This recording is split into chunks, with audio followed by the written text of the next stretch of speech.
So this exciting episode of Border Collies falling through the fence, it appears over there. There's probably going to be some input from the producers, which I know you guys all love, because we were just having a cool little talk here a minute ago. So it's not going to really have anything to do with this horse or riding her or anything like that. Maybe it will. But there's a number of young men that call me like pretty often, just with young men problems, with life problems. And sometimes it's about colts and ranches and cattle and bosses, and other times it's about wives and girlfriends and finances and this and that. And I've turned into that old guy that I used to call, or still call. In fact, I had to talk with him the other day.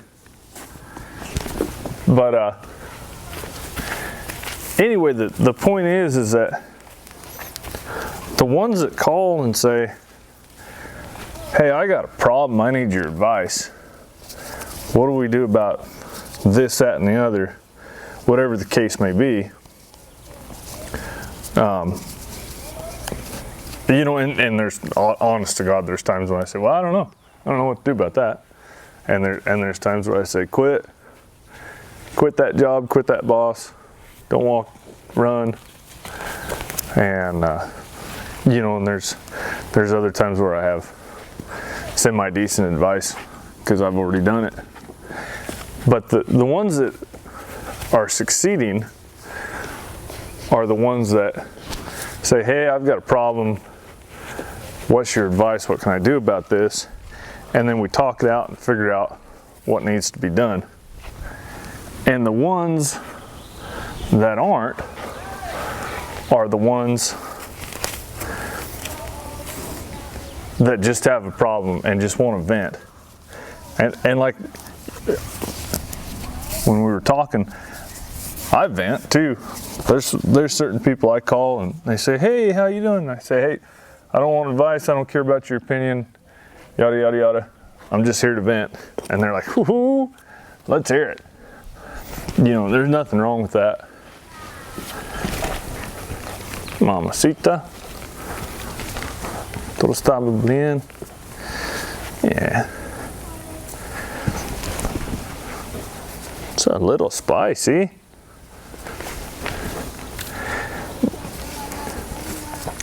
But the ones that just are twisted off, and don't get me wrong, I have been too in my life. Have been, probably not that long ago, and will be again at some point.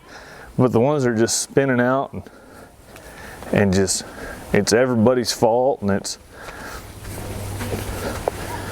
this and that and the other thing, and won't own whatever the problem is and say, I have a problem. How can I work this out? The ones that say there is a problem, what do I do about it? They're not winning in life. And like I said, the producer and I were talking about this, and she's got girlfriends that call her and got problems with their husband or with their career or whatever, and you know, I've heard her tell them, unless he's just a terrible son of a bitch, it's your fault. And if he's a terrible son of a bitch, leave him. And if you don't, it's your fault. And that's the way that's basically what I tell a lot of these young guys about the work problems, is that own it. It's your fault. Take ownership of it.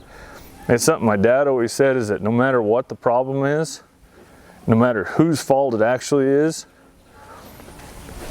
take fault for it. Own that problem, and it's your fault, it's your responsibility, because in the end, you're the only one you can change. You can't change anybody else.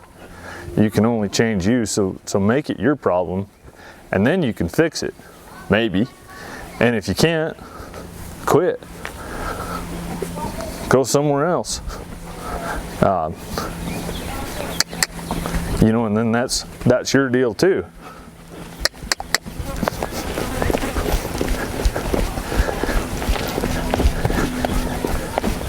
And so you just see a lot of that in life. And this is, you know, I said this isn't necessarily horsemanship advice. It is horsemanship advice, because it's that too. If this dun mare's not working for me, well, that's my problem. I got to figure out how to make it work. It's not because her sire's no good. It's not because her dam's no good. It's not because of the guy before me. It's not because of this, that, or the other thing. And maybe it is some of that, but there's nothing I can do about any of that. So why worry about it? Why not just have it be, this is my problem. I can't get her to ride around for me.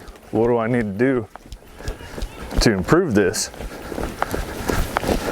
And that's the only way I can fix it. Well, you are just a touch spicy. I like that about a dun filly.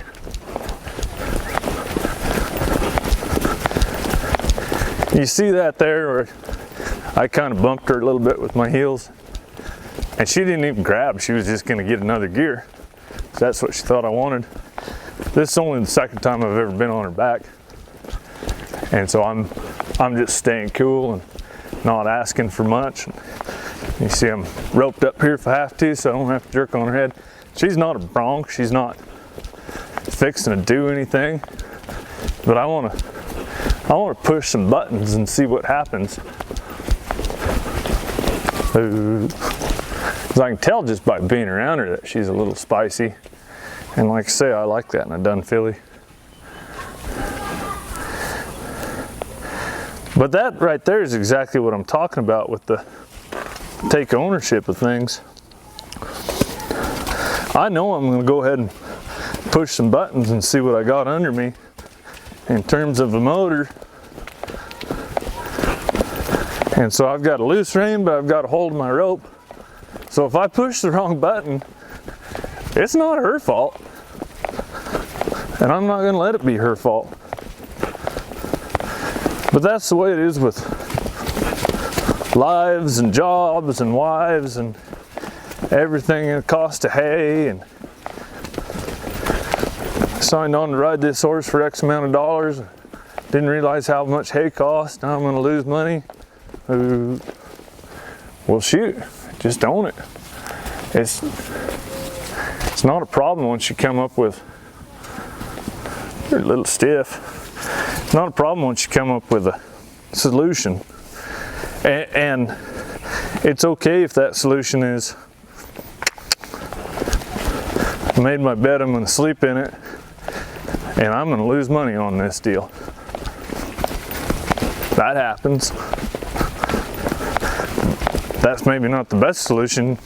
Maybe you can come up with a better one. I hope you can, but if that's the only solution you can come up with, at least it's yours.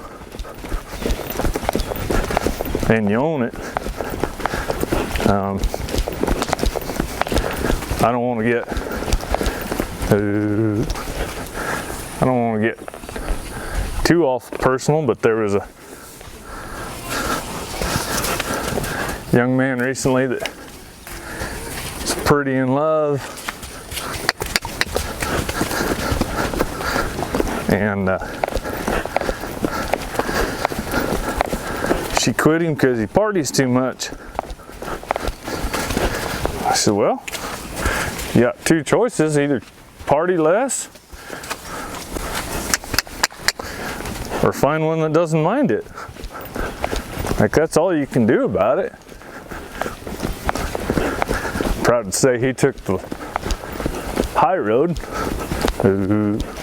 found one that doesn't mind it.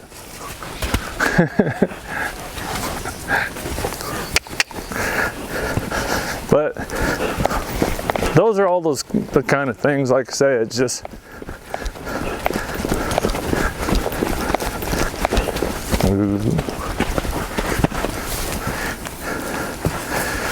having a few more years than a lot of these young cowboys I know, and having a lot more miles.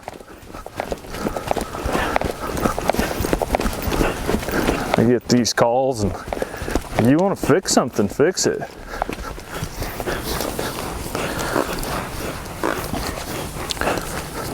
And if you just want to vent, that's fine too. Tell me. But it's the guys that, when I try to help out and give a solution. They tell me 15 reasons why that won't work. Those are the guys that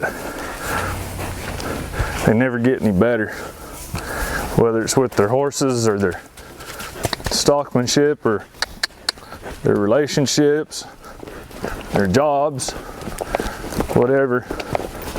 And like I said, the boss kind of had she's got a similar deal where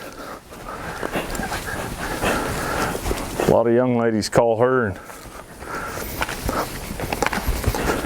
I think they call her because they're like, well, if she can put up with Brett, she has been through every form of misfortune known to man, so she'll know the answer. And I've overheard her. I don't get in on that kind of stuff, but I've overheard her. The answer is either root hog or die. You know, she tells them, get tough. If you want to be part of whatever he's doing, get tough. If what he's doing isn't cool enough for you, find somebody else. And sometimes they do.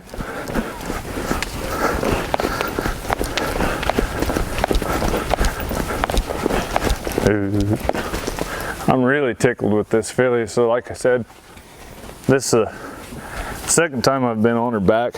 I got on her Tuesday last week. Today's Tuesday, isn't it?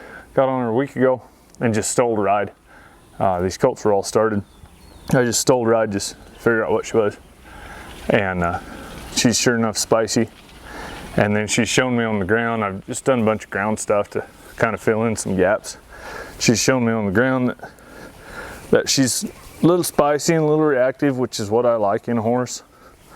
But this is the first time I've really asked her for anything. And she's as cool as I thought she was going to be. Just uphill and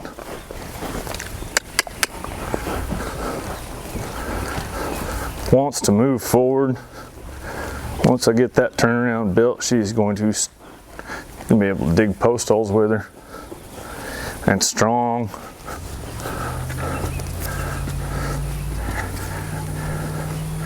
This whole thing started, I said this wasn't going to be about horses necessarily, but it always ends up being about horses. Ooh. I'm riding her in Hackmore. I'm going to keep riding her in Hackmore. I'll bet you I ride her in Hackmore for at least 30 days. And she started in a snaff a bit. She's not a Hackmore horse. She's going to make me use it too much and be too handsy and pull on it too much. She's gritty and has got the frame and the mind and the motor to where that snaffle's going to work better. And there's not a lot of horses that make Hackmore horses, but that doesn't mean we can't get just as much done. We can't get a bunch of good stuff out of that time in the Hackmore. It may not be a heck of a lot of fun for me, but I'll get her putting her body where I want it with that Hackmore. And like I've said on several occasions already, she's pretty spicy. By the time I've run her through this Hackmore, most of that spiciness will be gone. She'll just be looking where to go.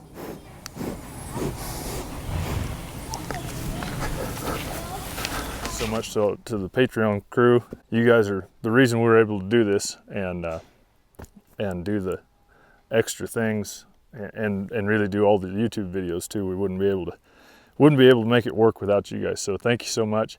And any of the rest of you can jump on and watch any of these extra kind of things that we do on Patreon and see what's going on there. So check that out if you can.